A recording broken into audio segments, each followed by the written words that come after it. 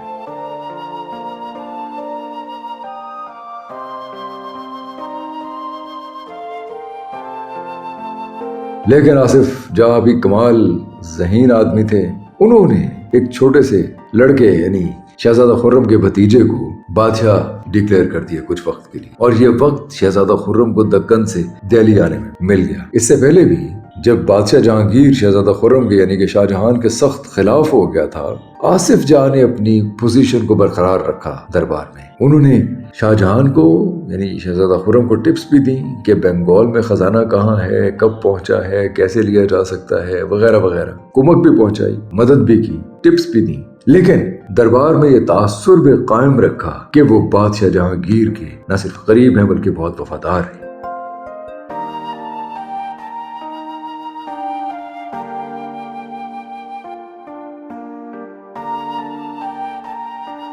یہ آصف جہاں ہی تھے جو ملکہ نور جہاں سے شہزادہ خرم کے چاروں بیٹوں کو لے کر آئے تھے۔ شاہ جہان کے بیٹوں کو جہانگیر بہت عزیز رکھتے تھے اور اپنے ساتھ ہی لے کے پھرتے رہتے تھے، اور آپ کو یاد ہوگا کہ جہانگیر کی وفات اس وقت ہوئی جب وہ کشمیر سے لاہور آ رہے تھے۔ شہزادہ خرم یعنی شاہ جہان کے بیٹے انہی کے پاس تھے۔ آصف جہاں نے بڑے تدبر سے کام لیتے ہوئے ملکہ نور جہاں سے یعنی اپنی بہن سے شہزادہ خرم کے چاروں بیٹوں کے لیے، اور شہزادہ خرم یعنی شاہ جہان ان کے قدموں میں گر گئے تھے۔ اسی بنیاد پر اپنے سسر کا یہ مقبرہ انہوں نے یہاں بنوایا۔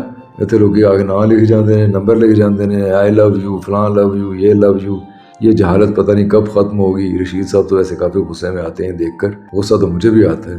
جرمانہ عائد کرنا چاہیے، لیکن کیسے جرمانہ ہو؟ میرا خیال ہے کہ مسلسل نگرانی کی جانی چاہیے کہ کوئی یہاں کچھ لکھے نہ، پتہ نہیں کس وقت آگے لکھ جاتے ہیں لوگ، آئی لو فلانا، آئی لو یہ، آئی لو وہ۔ کیسا خوبصورت مقبرہ ہے، آپ ذرا اس کی آن بان تو دیکھیے، آپ اس کا سٹرکچر تو دیکھیے، کیسے اس کے 8 دروازے ہیں، کس طرح سے بالکنی ہے، کیسا ایک خوبصورت سٹرکچر ہے۔ یہ آصف جہاں وہی ہیں جن کی حویلی ہمیں چونا منڈی میں ملتی ہے، جو اب گرلز کالج ہے۔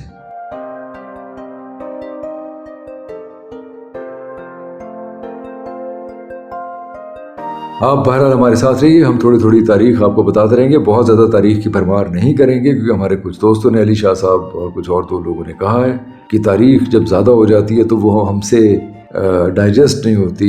وہ یہ چاہتے ہیں کہ بس جیسے ہم کہانی سناتے ہیں کہانی ہی سنائیں، تاریخی واقعات بہت زیادہ نہ سنائیں، لیکن بہرحال تاریخ بھی اب کہانی ہی ہے۔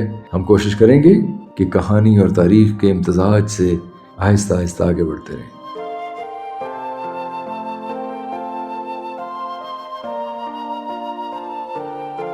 آپ ہمارے ساتھ رہیے، اپنی رائے دیجیے، اپنے کامنٹ کیجیے۔ گلگت بلتستان کی بہت خوبصورت ویڈیوز اگلے ہفتے سے آنا شروع ہو جائیں گی۔ یہ ویڈیوز جمعرات کو لگایا کریں گے ہم، آپ ضرور دیکھیے۔ بہت شکریہ، نوازش۔